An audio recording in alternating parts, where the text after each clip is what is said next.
जी, अपना नाम बताइए। मेरा नाम अंशिका है, अंशिका वर्मा। आपका दिल्ली स्कूल ऑफ इकोनॉमिक्स में सिलेक्शन हो गया, आपको कैसा लग रहा है? ऑब्वियसली प्राउड की फीलिंग है, बिकॉज़ मैं काफ़ी लॉन्ग टाइम से टारगेट कर रही थी। जब से मैंने मास्टर्स डिसाइड करा था कि मुझे मास्टर्स करना है, एमकॉम करना है, तो उसके बाद से ऑब्वियसली इंडिया का बेस्ट कॉलेज ही एक टारगेट था, फर्स्ट टारगेट तो वही था। तो बहुत प्राउड की फीलिंग है कि फर्स्ट जो मैंने टारगेट रखा था वो अचीव कर लिया है। तो आपने यूजी कहाँ से किया? मैंने यूजी भी दिल्ली यूनिवर्सिटी से किया था, मैत्री कॉलेज फॉर वुमेन से किया था। हमको लग रहा है घोसी में आप पहली लड़की होंगी जो यहाँ पे पहुँची इस मुकाम पे, जहाँ पे मनमोहन सिंह ने भी वहाँ पे बच्चों को पढ़ाया है। तो आपको कैसा लग रहा है?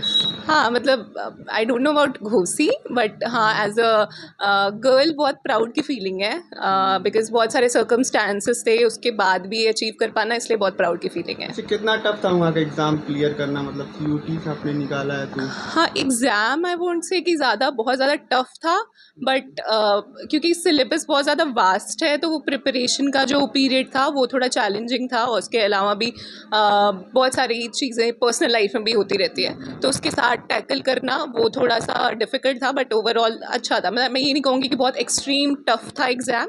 एग्ज़ाम का लेवल नॉर्मल था, बट सिलेबस जो है वो काफ़ी वास्ट है, तो उसके लिए थोड़ा एफर्ट लगाना पड़ता है, नो डाउट, प्रिपरेशन के लिए।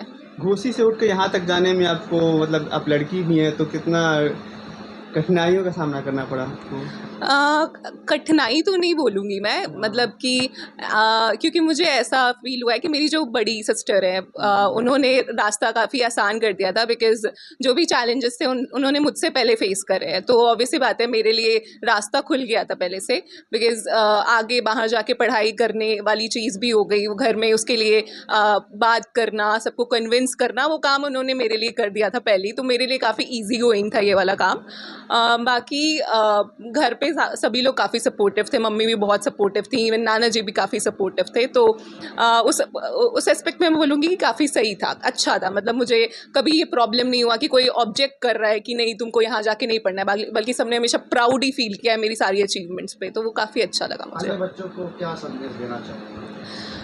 जो घोसी में फीमेल्स खासकर जो प्रिपरेशन कर रही हैं या फिर कुछ अच्छा टारगेट करना चाहती हैं, मैं उनको यही बोलूँगी कि जो भी सर्कमस्टांसेस हो उसमें कुछ भी लिमिटेड के लिए सेटल नहीं हो जाना है कि ठीक है ये सोच के कि आसपास के लोग सपोर्ट नहीं कर रहे हैं तो यहीं पे हम सेटल हो जाते हैं, जो मिल रहा है उसी में बड़ा सोचने की कोशिश करनी चाहिए और उसके लिए एफर्ट भी लगाना चाहिए। आपके परिवार वालों कैसा सपोर्ट रहा, किस प्रकार से आपको मोटिवेट किया? फैमिली से तो काफ़ी ज़्यादा सपोर्ट मिला है, इवन मेरे साथ ऐसा हो जाता था कई बार, इवन 12th क्लास में या ग्रेजुएशन के बाद भी, इवन मैं डीयू में पढ़ाई कर रही थी उसके बाद भी मैं काफ़ी डीमोटिवेट हो जाती थी, क्योंकि अब हम सब जानते हैं कि कंपटीशन कैसा चल रहा है आसपास, तो वो सारी चीज़ें देख के काफ़ी डीमोटिवेट हो जाते थे। बट मेरी बड़ी सिस्टर और इवन मम्मी और घर में सभी लोग, सब ने काफ़ी ज़्यादा सपोर्ट करा इस पूरी प्रोसेस में, तो अच्छा ही लगा है मुझे, मतलब ओवरऑल। आपकी बड़ी सिस्टर कहाँ पे है? मेरी बड़ी सिस्टर अभी जर्मनी में है, एज अ रिसर्च साइंटिस्ट वहाँ पे वर्क कर रही है। ठीक है, आपको बहुत धन्यवाद। Thank you. अच्छा, नॉर्मली जो बच्चे तेज होते हैं वो ज़्यादातर बायोलॉजी लेते हैं या फिर मैथमेटिक्स के तरफ जाते हैं, लेकिन आपने इकोनॉमिक्स की तरफ क्यों चली, कैसे मतलब डिसाइड कर लिया? मीन्स कॉमर्स की तरफ एक्चुअली ये पॉइंट ऑफ व्यू मैंने बहुत सारे लोगों से सुना था जब मैंने कॉमर्स चूज़ किया था क्लास 11th में, एंड स्कूल में घर के आसपास सब लोग मुझे ये कह रहे थे कि क्यों कॉमर्स क्यों चूज़ किया, तुम तो बायो ले सकती थी, डॉक्टर बन सकती थी, मैथ्स क्यों नहीं चूज़ किया क्योंकि इंजीनियर बन सकती थी। बट उस टाइम पे जैसे कि उस एज में बहुत सारी चीज़ें दिमाग में आती है कि मुझे ये करना है वो करना है, फैशन डिज़ाइनिंग, मास कम्युनिकेशन, तो वैसे ही मेरा भी एक सपना था कि मुझे मास कम्युनिकेशन करना है, जर्नलिज्म में जाना है, न्यूज़ रिपोर्टर बनना है। बट फिर जब मैंने कॉमर्स में पढ़ना स्टार्ट करा स्कूल में, मैंने जब अपने सब्जेक्ट्स पढ़े जाने, क्योंकि उससे पहले कॉमर्स के चीज़ का कुछ भी आइडिया नहीं होता है, तो सब कुछ नया था, फिर नए से जब सब कुछ स्टार्ट करा तो फिर मुझे बहुत ज़्यादा इंटरेस्ट आने लगा सब्जेक्ट्स में, खासकर अकाउंट्स में। और इसका क्रेडिट मैं सबसे ज़्यादा देना चाहूँगी अपने स्कूल के टीचर को, जो कि अहमद सर है। उन्होंने जिस तरीके से वो सब्जेक्ट हमें पढ़ाया है, मतलब मैंने अभी तक की अपनी पूरी एजुकेशन जर्नी में उनसे अच्छा टीचर नहीं देखा है। जिस तरीके से उन्होंने सब्जेक्ट्स के बेसिक्स को हमें पढ़ाया है, दैट वाज माइंड ब्लोइंग। उसके बाद इकोनॉमिक्स और अकाउंट्स के लिए मैं कोचिंग भी रेफ़र करती थी, यूसुफ सर से पढ़ा है मैंने, और कोचिंग में भी बहुत डीपली हमने चीज़ें पढ़ी हैं। नॉट लाइक कि हम बस बुक नॉलेज पे बेस्ड थे, हमारे प्रैक्टिकल डिस्कशंस भी होते थे जो कि बहुत ज़्यादा हेल्पफुल होते थे। घोसी में किस स्कूल से आपने पढ़ाई की है? कोसी में मैंने सेंट नॉबर्ट स्कूल से पढ़ाई करी है। 12th तक? हाँ जी, 12th तक, क्लास 4th से लेके क्लास 12th तक पढ़ा है। तो यहाँ की जो पढ़ाई में और वहाँ की पढ़ाई में क्या डिफरेंस आपने देखा? मतलब शहर के बच्चे जो होते हैं और यहाँ पे घोसी के जो स्टूडेंट होते हैं उनमें क्या फ़र्क है? हाँ, एक चीज़ मैंने ये नोटिस करी है कि हमारे स्कूल का जो इन्वायरमेंट था, इस रिमोट एरिया में होने के बावजूद भी स्कूल का जो इन्वायरमेंट था वो काफ़ी अच्छा था, आई वुड से। और चीज़ें काफ़ी ज़्यादा डिपेंड थी बुक लर्निंग पे, लाइक एजुकेशन पे खासकर फोकस किया जाता था। एक चीज़ जिस पे थोड़ा कम फोकस रहता था वो एक्स्ट्रा करिकुलर एक्टिविटीज़ होती थी, जो कि जिसके लिए मैं थोड़ा सा डिसअपॉइंटेड फील करती थी।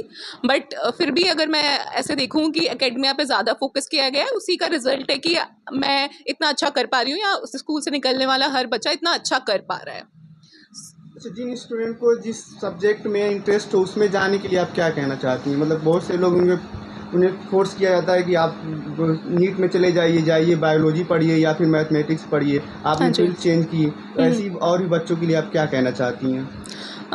पहली बात तो जो 11th-12th वाला फेज़ होता है, खासकर 10th के बाद वाला, उस टाइम पे इतना माइंड डेवलप नहीं हुआ रहता है कि हम अपने लिए इतना इम्पॉर्टेंट डिसीजन ले पाएँ।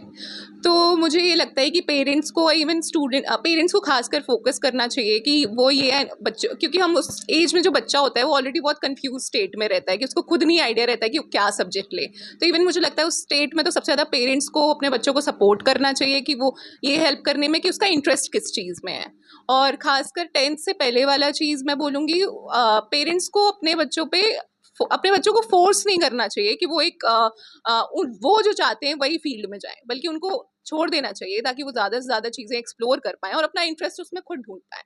तो ये बहुत हेल्पफुल होगा अगर बच्चे ऐसा करें और खासकर पेरेंट्स ज़्यादा ऐसे सपोर्टिव हो। जी माता जी, अपना नाम बताइए। मेरा नाम माया वर्मा है।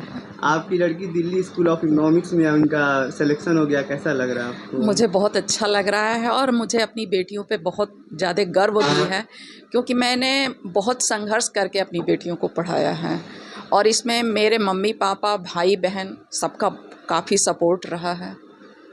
तो 2 लड़कियां आपकी, एक जर्मनी में पढ़ रही, दूसरी दिल्ली के मतलब इंडिया के टॉप कॉलेज में पहुंच गई। जी। तो क्या कहना चाहती हैं? मुझे बहुत अच्छा लगता है और हम अपने आप को बहुत भाग्यशाली समझते हैं कि मैंने ऐसा संस्कार दिया है कि मेरी बच्चियां इस काबिल हैं कि हम उनका सपोर्ट और आगे भी सपोर्ट करते रहेंगे। जी हाँ।